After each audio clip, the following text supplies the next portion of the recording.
Hey everyone, welcome back to the Mandy Effect. This is where we have real conversations about growth, discipline, rebuilding yourself from the inside out, both in life and business. Today's conversation is very powerful. We are going to talk about strength from the inside out. I'm in conversation with Coach Kartar. He's a strength coach. He's an entrepreneur. He not only transforms people's bodies, but their mindset and their lifestyle. Today, we are going to talk about his philosophy, his business, the gaps that he sees within the gyms or the work that he does in his area of expertise, and then any myths that he wants to bust, especially within the South Asian community. Kartar, I'm so excited to have you here today. Thank you for having me on. I'm very excited. All right, so let's start at the beginning. Take us back in time in your younger days. What did you do before Coach Kartar was a coach? What did he do, and how did you get into fitness and training? So I've always kind of been a coach at heart, although I've had different jobs. I did security, I did bouncing for the most part, and then I got into personal training, which kind of led me into being a coach. So I was a trainer for about 10 years before I decided, hey, I don't want to identify with being just a trainer. I do a lot more than that. I help people with their mindset, I help them with their discipline, I help them with their just lifestyle. And so, funny enough, I actually took the name Coach Kartar, Coach Kartar from the movie itself, because I resonated a lot with how Samuel Jackson as Coach Kartar coached that team of kids. Because initially I had started coaching younger men into becoming a little bit more masculine, a little bit more, I guess, responsible men and guiding them on the right direction. So it just kind of made sense, like Coach Kartar kind of was brought up from there. That's really cool. Talk to me about the education aspect. So you were into fitness. How did you kind of become an expert? Did you go back to school, or is this more self-taught? Are there any certifications that you took? So there are quite a few certifications I've had. I actually try to keep myself updated with the education every year. I'm taking a course. I am actually a college dropout. So I was in school for athletic therapy, finished a year of that, and then started to realize, like, oh, wait a minute, like, I'm not going to have a spot in a sports team like these guys promised me I would. And so I kind of took it on my own and started to do work on my own, educated myself purely out of selfish reasons. A lot of people might think I educated myself to help others, but it was actually to help myself before anyone else. Because I found that there's a lot of information online. There's a lot of gaps in the fitness community when it comes to training and nutrition. And at the time when I started, I just wanted that information for myself to have an edge over other people, because internally I am a pretty competitive person. So any information that I had that would give me an edge over others, great. So the education became a little bit more of an obsession so that I could better myself, which then naturally translated to people asking me questions and me being happy to answer them, even though it was like, I want to gatekeep this. But I think that comes down to just my personality of wanting to help people, growing up with the idea of doing seva and giving to others. It just came out naturally to people through me. And at that point, I was trying to look for a purpose. And so seeing I was pretty good at guiding other people to the right direction just kind of happened that way. Yeah. I think it's really good when you're so passionate about something, you take the time to learn it, like you said, for yourself, and then it becomes such a passion that you're naturally able to grow that into something bigger, turn it into a business, and help sort of change lives, right? Yeah. So coming from the South Asian community, I'm sure, you're the eldest of four. Of your siblings. How was the support system from your family? I was in the fashion world in my younger days. And of course, you should be a doctor, you should be a lawyer. Those are the careers. And now being a parent, I understand the mindset. But how was that with your parents and family? It definitely wasn't the easiest to convince them, like, hey guys, like, I want to do something related to fitness. Because to them, like, the gym is just kind of something you do on the side after work. It's not really important. So I wouldn't say they didn't support me at all, but it was kind of like, hey, when are you going to get a real job? Why don't you go to school to become an engineer? It wasn't necessarily a doctor or a lawyer, but something along the lines of like engineering or whatever. But I was very stubborn, and I just kind of told them, like, guys, I'm going to make this work. Yeah. And so after a long time of me just doing that, they were kind of like, okay, well, this is what you're doing. Yeah. And I remember my mom saying, like, but if this makes you happy, then keep doing it, but just become successful in this. Yeah. So that was kind of the support I had from my parents. Now they love what I'm doing because they see like I've actually made an impact with people. They see the videos I make online, and they are much more supportive now that I'm successful, rather than them coming to a new country, being in the mindset of immigrants. Like, you want your kids to be as successful as possible, and you only know of a certain path to success. Yeah. So if your kid derails from that, like, of course you're going to get scared of the unknown. But I think now they understand the entrepreneurship lifestyle that I've taken is successful and can be successful for others. So I've kind of paved the path for people like my brothers to be able to go and open up their own businesses without my parents having that scared mindset of like, oh my God, what if this doesn't work? Yeah. Yeah, that's cool. So going back into your career journey, I've seen your work on social media. I think you're doing so well. Was there a turning point where your parents were like, okay, like, this is real now? Or was it more where you kind of felt like, okay, things are really working out and I'm really proud, and looking back, I'm glad I did this? Yeah, actually, funny enough, it was after I met my wife that they finally start to see, like, wow, like, okay, this is something more than what we thought. In my eyes, I think my wife should have just gone to medical school because she's as smart as like a doctor would be. Yeah. But once they started to see how smart she was and how we worked together, we went on a few trips, and my parents were like, are you guys able to afford that? Like, how much money? So it wasn't necessarily about the money, but it was like, oh wow, like, they can see the success now. Yeah. So the turning point was actually after I started, and I'm not somebody who like shows off money or like how much I with nice cars and whatnot. Yeah. But they saw like, wow, these guys were able to like leave the country for a month and just kind of work remotely online. They have enough to sustain themselves like that. So at that point, they were finally like, okay, he's fine. He's successful in the sense that he's helping others and he's financially stable. So we're okay with this. So I think that was really the turning point for them. It's kind of rewarding to you as an adult also, right? Like, when coming from a South Asian family, I think there's a lot of pressure to succeed. And I think it's not just South Asian. Being a parent now, like, I have an 11-year-old daughter. Like, obviously I want her to go to a good school, have a good education, but you do want to see your child flourish and be happy and successful. But I think the definition of success has really changed. And then it's how you look at yourself and how you perceive success, right? So looking at your journey, are there any client stories that have really stuck with you? I mean, you changed so many lives. There are so many clients that you're working with right now, or that you worked with in the past. Definitely one pops to mind. Actually, two. So the first one was a 74-year-old individual. Yeah. He had had a stroke. So he had very limited amount of things that he could do in the gym.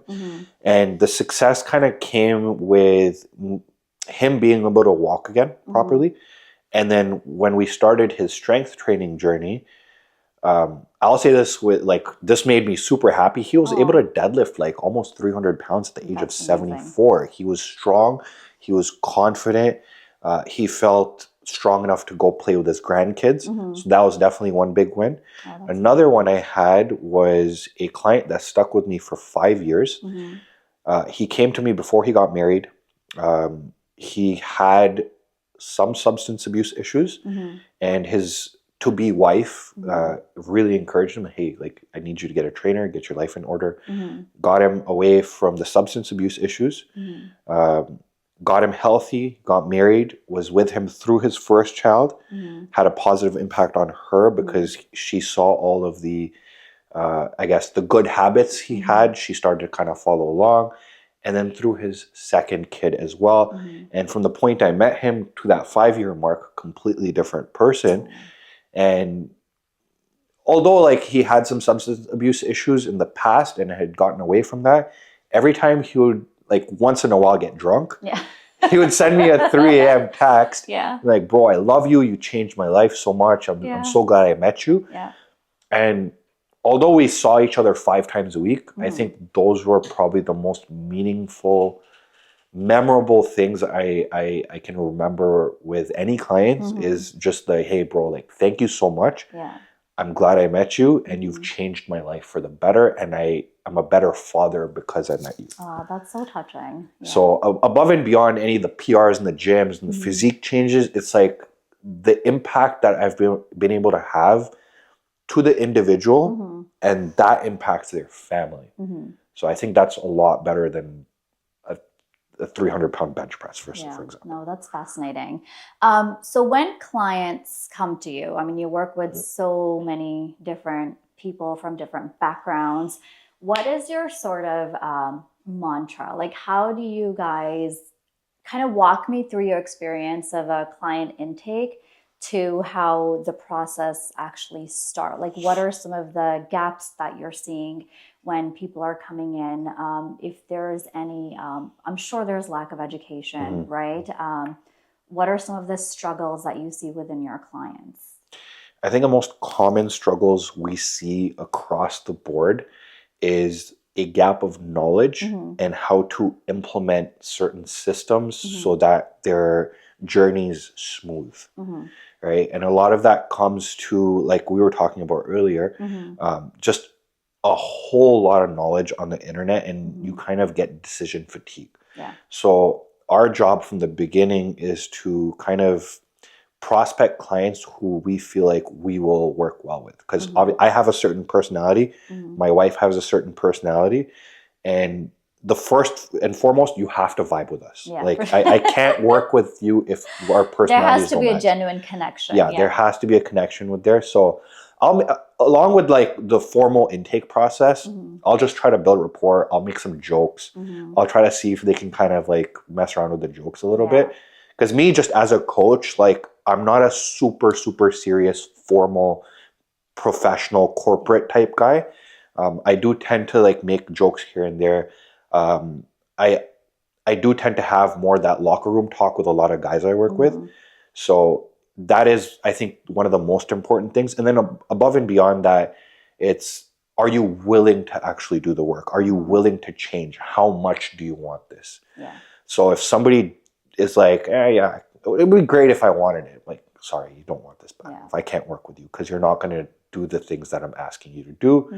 And then it just comes down to, do you have the lifestyle currently to be able to spend the time and there's a couple hours in the gym per week? Are you able to actually spend some time for meal prep? And if they check mark all of those off and they're willing to work with us and do all the things, we move forward. And that usually comes with, we'll give you a training plan, a meal plan, and then work on your mindset, right? So we do weekly calls, sometimes even more often than if the client needs to, depending on their situation. But that's generally how we start the process. And then from there, it's just communication back and forth. And it's different for each person because somebody might only need communication once a week versus every single day. So it's really different after that intake process as to like how often we communicate and how we structure their life for them. And what their requirements are. We've talked about this earlier, and I want you to touch on this. Rejecting clients. Sometimes people come in, they have these skyrocketing Superman expectations. At what point have you, I'm sure you've rejected clients for a number of reasons. What are like some of the common themes that you see where you're like, okay, we can help you, but you're not ready to help yourself? Funny enough, I've never rejected a client for having too high expectations. Their expectations are too low. Because at that point, it's like, bro, just do the bare, you already know the bare minimum. You don't need my help to tell you like you need to fix your diet and follow macros and stick to a training plan. You can chat GPT this or get any other coach on the planet and they'll be able to help you with this. Yeah. So when it comes to our coaching business, because me and my wife both do it together, each person is coached by both of us. Okay. Our approach is higher standards. So if you come to us with higher standards and are willing to put in the work, we will coach you. But if your standards are a little bit too low, I'll ask you why.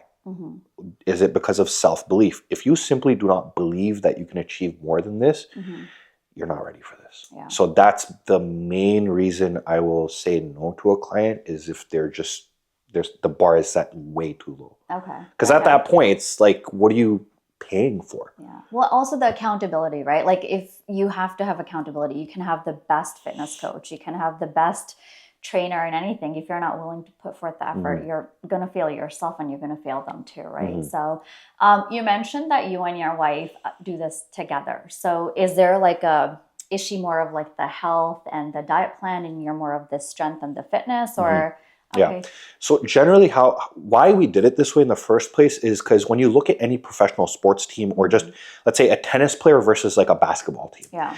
A tennis player will just have multiple coaches, right? So you'll have somebody who takes care of their nutrition, somebody who's a sports specific coach. You have a sports psychology coach. Yeah. You have a strength and conditioning coach, et cetera, et cetera, et cetera, right? Same thing with a basketball team. They'll have several different coaches for each athlete on the team. Right. And so me coming from a background where I wanted to work in a team environment for athletes at the professional level, I kind of saw this as a massive, and is still a massive gap in the industry, where a lot of coaches will try to do everything themselves. Like the person will be the nutritionist, they'll be the sports psychologist, they'll be the strength and conditioning coach, et cetera, et cetera. But you only have a limited capacity to do each thing, and you can only get as good as you can in each thing. So my specialty is the strength and conditioning, the training, and the sports psychology side of things.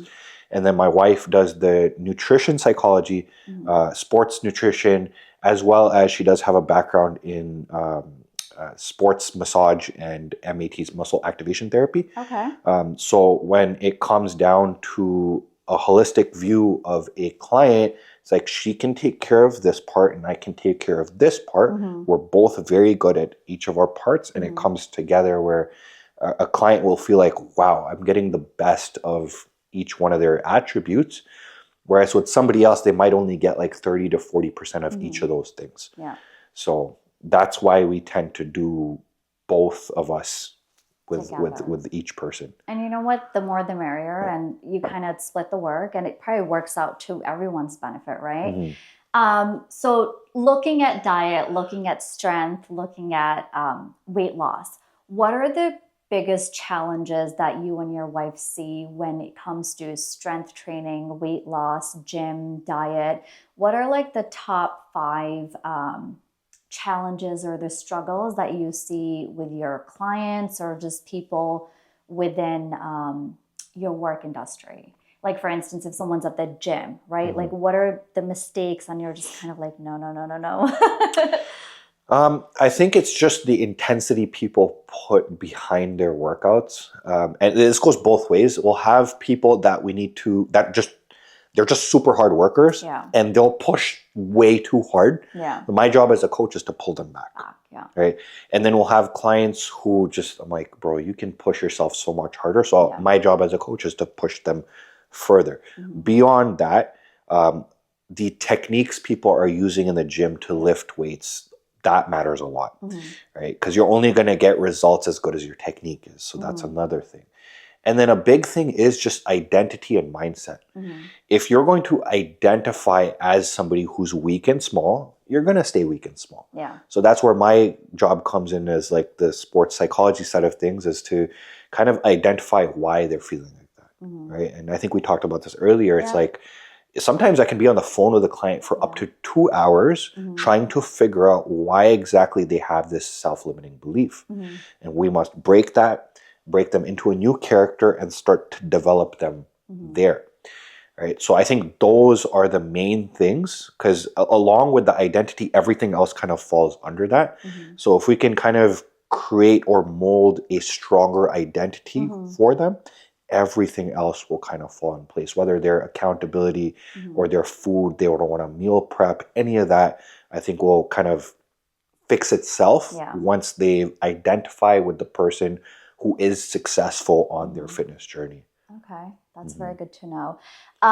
Now, kind of talking about so there's so much knowledge out there. You know, we talked about this earlier where there are so many diet plans, there are so many workout routines, there are so many different ways of doing exercises, right? What are, I guess, some tips or pieces of advice you have? If there were 3 things that you'd want the normal everyday audience to know, what are 3 tips you'd give them? Keep it simple, right? So beyond keeping it simple, it's like make sure that you're prioritizing protein and getting movement in, whether that movement looks like a 45 to 90 minute workout or you're just getting steps in during the day, right? And then one thing people don't talk about often is eat foods that work well with your body. If you're feeling you're bloated from eating certain type of food, maybe that's not the right type of food for you. So listen to your body, right? If food works well with you, a certain type of food works well with you, eat that, right? But in moderation, right? Moderation is key. So I think that's probably one of the biggest overlooked things is because people will say, oh, I need to eat protein, so let me eat this. And your stomach doesn't feel good, right? And then you tend not to be consistent with that. So as long as you're doing things to your body that make it feel better, you have a higher chance of adherence with it, right? So I think that's the main thing it comes down to is just adherence. Yeah. So I do a lot of research on exercise, diet, just like self-knowledge, right? So you hear people say, oh, get your 10,000 steps in, and then get in strength training 3 to 4 times a day, 3 to 4 times a week. Is it, so if you do your 10,000 steps a day, do you need to do both? Like how does that work? So it just depends on the person's goal and where they are at the moment. Let's say you have somebody who works from home. They work 40 to 50 hours a week. Plus, then they have kids. They have to cook for their kids and they take their kids to dance practice. And they have a very, very busy schedule. Does it make sense to then program a 10,000 steps in per day plus a 45-minute workout plus you have to meal? It's not going to be sustainable.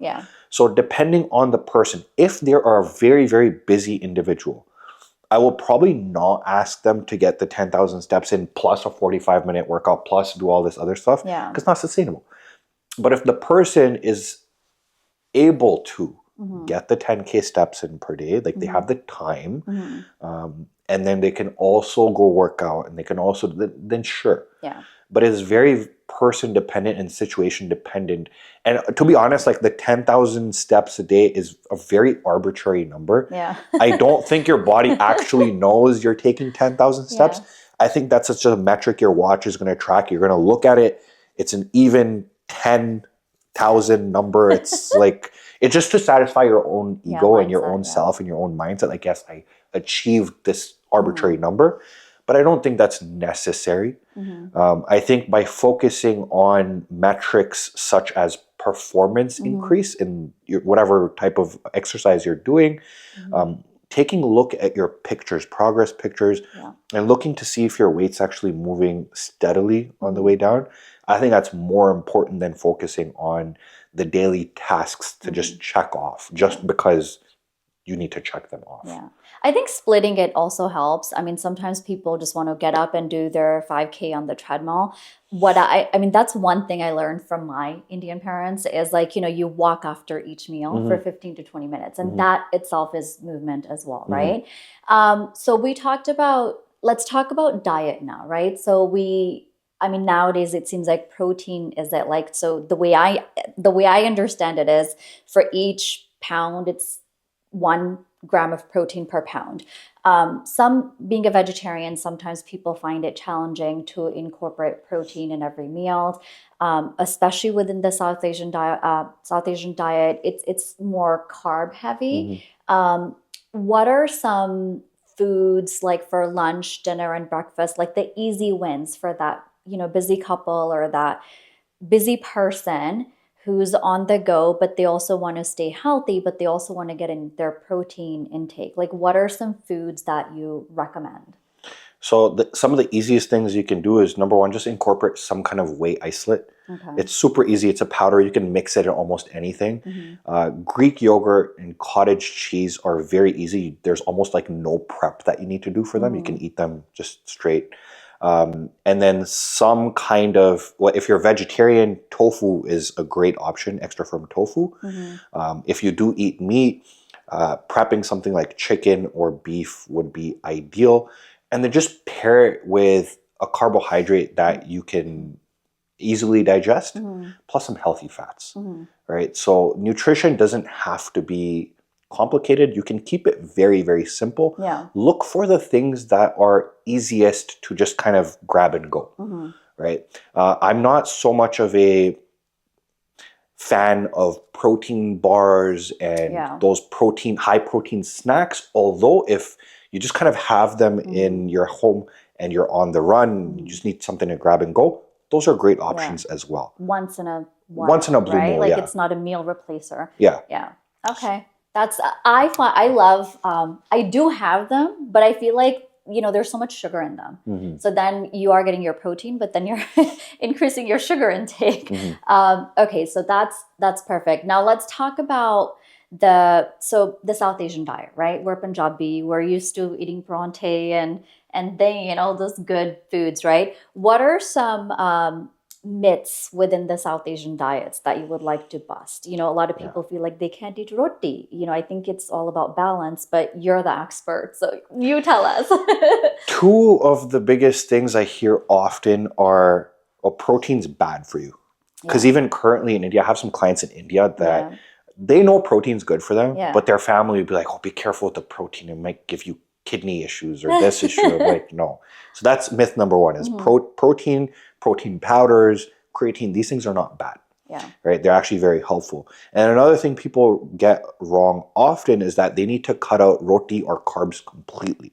That is very untrue. You actually do need carbohydrates in order to function and perform correctly. Your brain needs carbohydrates and healthy fats.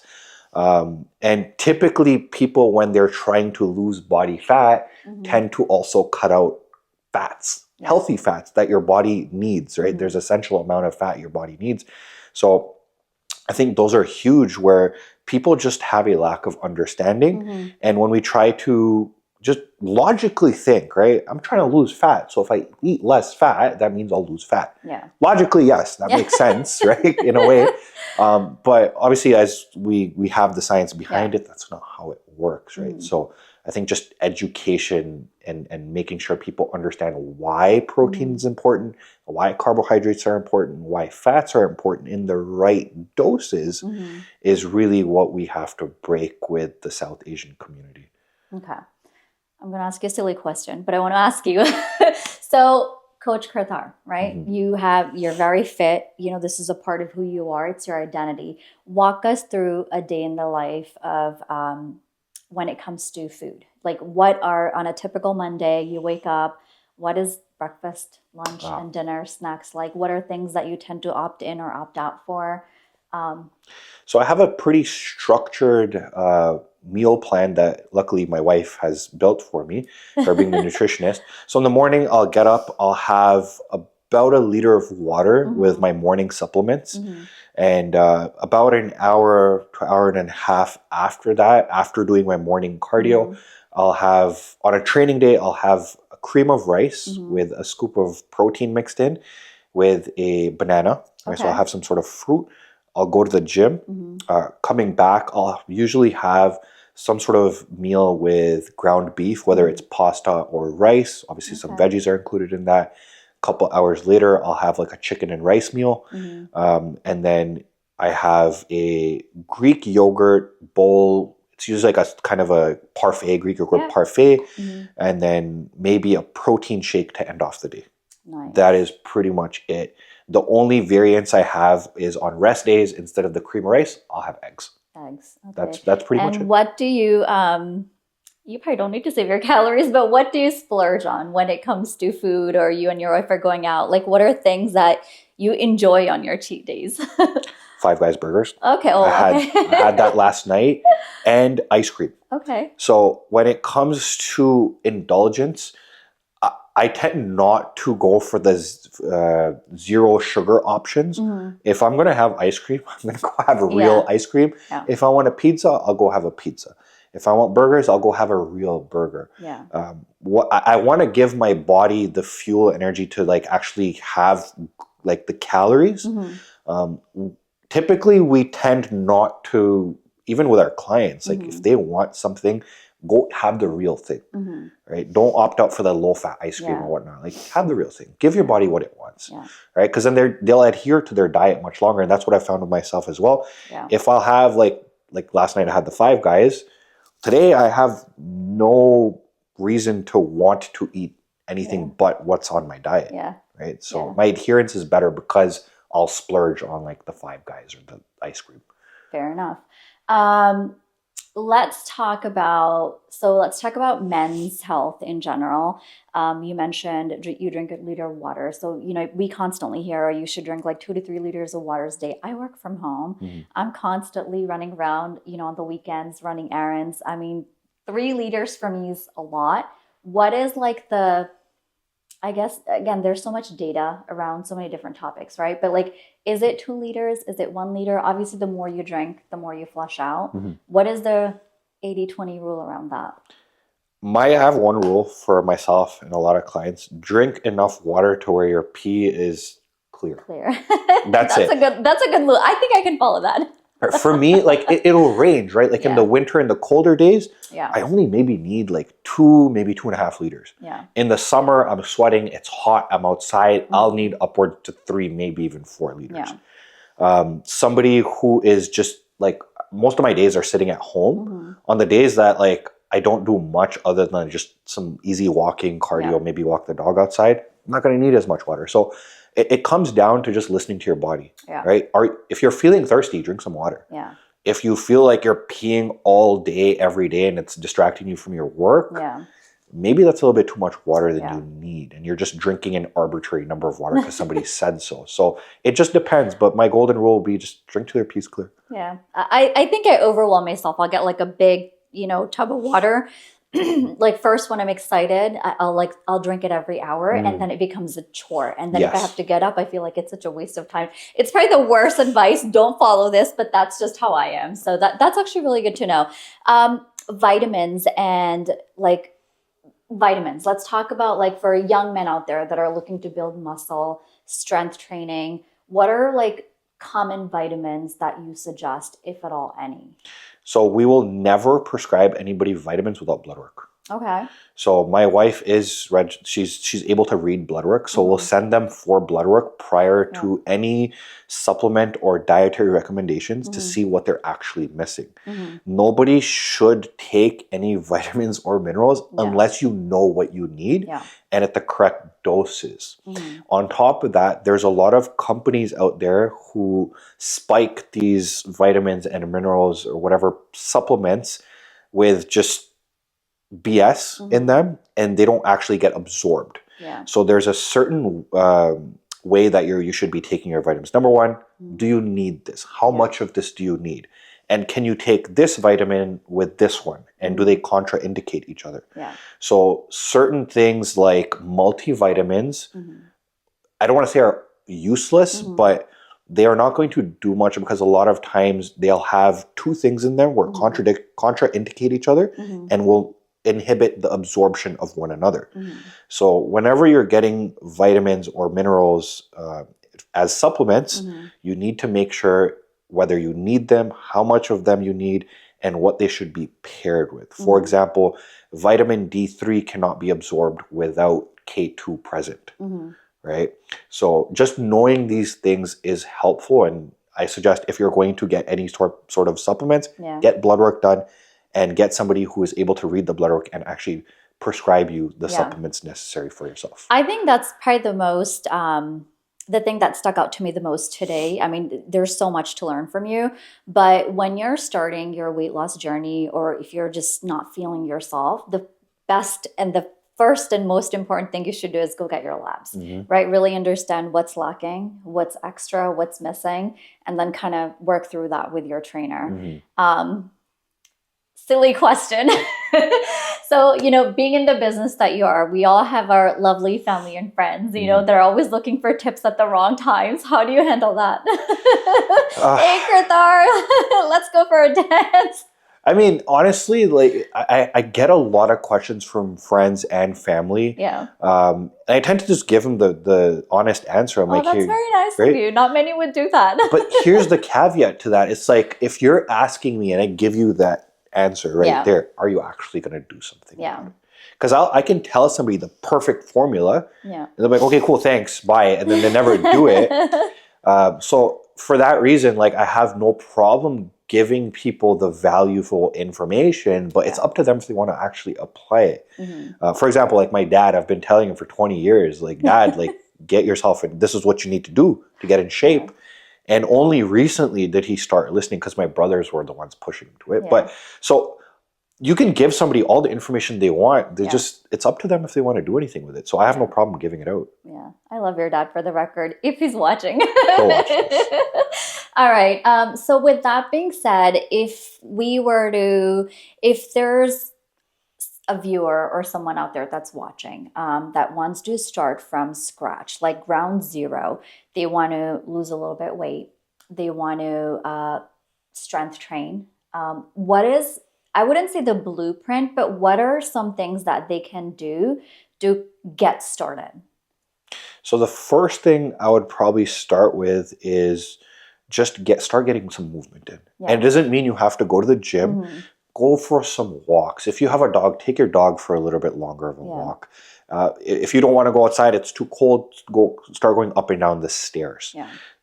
Start to just prioritize protein, right? You don't have to start counting calories immediately. You don't have to start weighing your food out. Just be conscious of what is on your plate, right? This really comes down to when you go to the grocery store. What are you putting in your cart? What are you bringing home? If you're going to bring home foods that you shouldn't be eating, and I don't believe there's a single person on this planet who is unknowingly putting unhealthy things in their cart, because we live in the age of information and technology. Everyone knows this is healthy, this is unhealthy. So start yourself with movement, start yourself with being conscious of what is in your plate, and more importantly, what is being brought home. Because if it's at home, there's likely chance that you and your family are going to start eating. And just the added point, get your family involved. Because I think, especially for the South Asian community, if one person and only one person in the family is trying to make a change, it's going to be that much harder for them when it's just them. But if you get your partner involved, if you get your kids involved, now it's a whole family thing. Now everyone's just kind of like looking out for each other and making sure you guys are accountable. So I'd say involve your family as well. Okay. Looking for a coach, if you're looking for a strength coach or just someone to work with one-on-one, what are some things that people should keep in mind? I mean, obviously, like we said earlier, you want to make sure you genuinely connect with the person.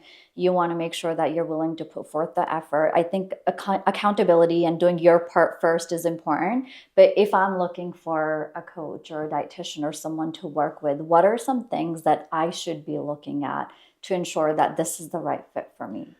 Look at their testimonials. I think when you look at their previous clients' histories, their progress, it'll tell you a lot about what you can expect out of that person. So if what you're looking at with the testimonials is like, oh yeah, I want that, versus another coach's testimonials, it's like, it's not the best, but it's okay. Go with the person you feel like has provided other people with the most similar results that you're looking for. Because chances are that person will probably have worked with people who are similar to you, who have had similar goals to you, and that person has experience doing that. Beyond like PhDs and your master's degrees, I think this is a people industry.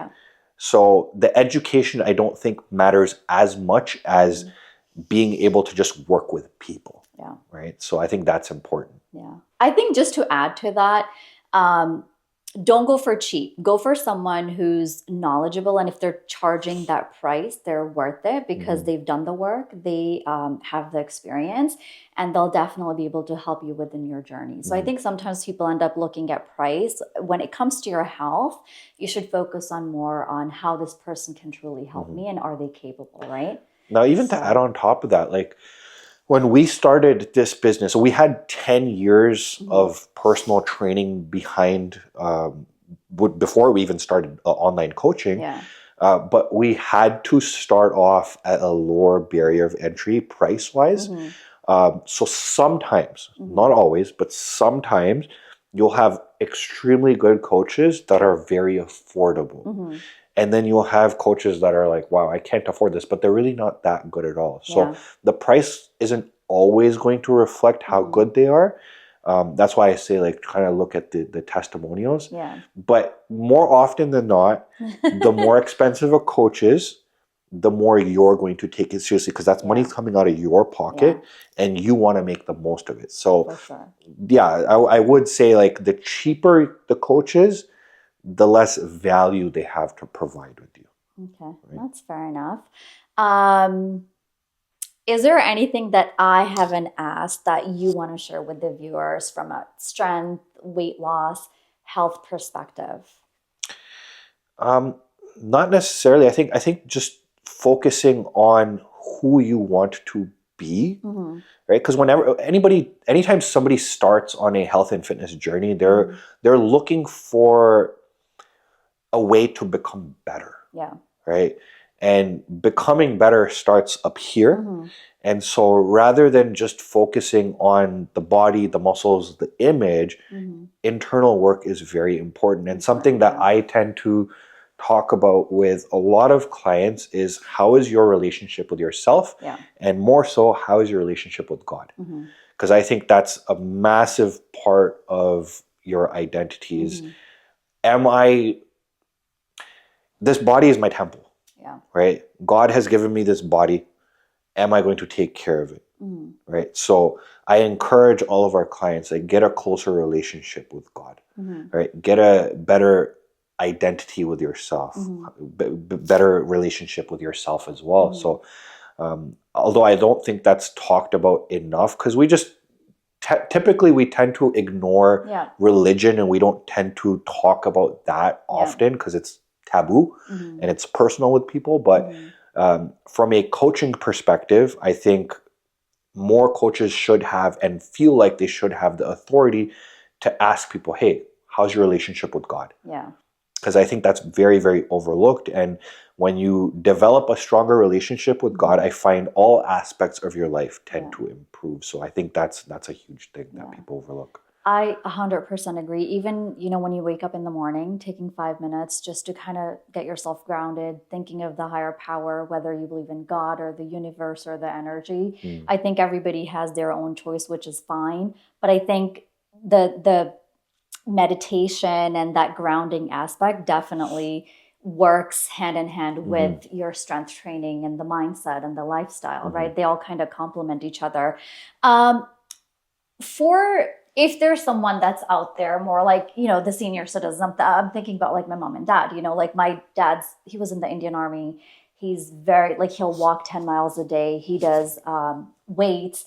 And then my mom, she's very active. She walks a lot. She does a lot around the house. But, I could never imagine someone like her going to the gym. But like when we talk about strength training, how can senior citizens or people that are a little bit above mid-age incorporate? I mean, obviously you don't have to do 20 pounders, right? But even if you do like 3 pounds, what are some things that they can do to incorporate strength into their daily workout or weekly workout routines? So I think one misconception people have about strength training, it is only done with weights. Okay. Right? You can do strength training with just your body weight alone. Yeah. Specifically speaking of like South Asian communities, I've noticed a lot of our BBN that we see walking out in the streets, and coming from Brampton, there's a lot of them walking on the streets. They tend to waddle a little bit. Yeah. What does that tell you? They might actually not be strong enough to pick up weights and, so what I typically tell people, I'm like, hey, if you guys want to get your family involved, involve your bibi, your dadi, your grandpa, your grandma, whatever it is, just get them to stand up off the couch, sit. Yeah. Like you're doing squats at the end of the day, right?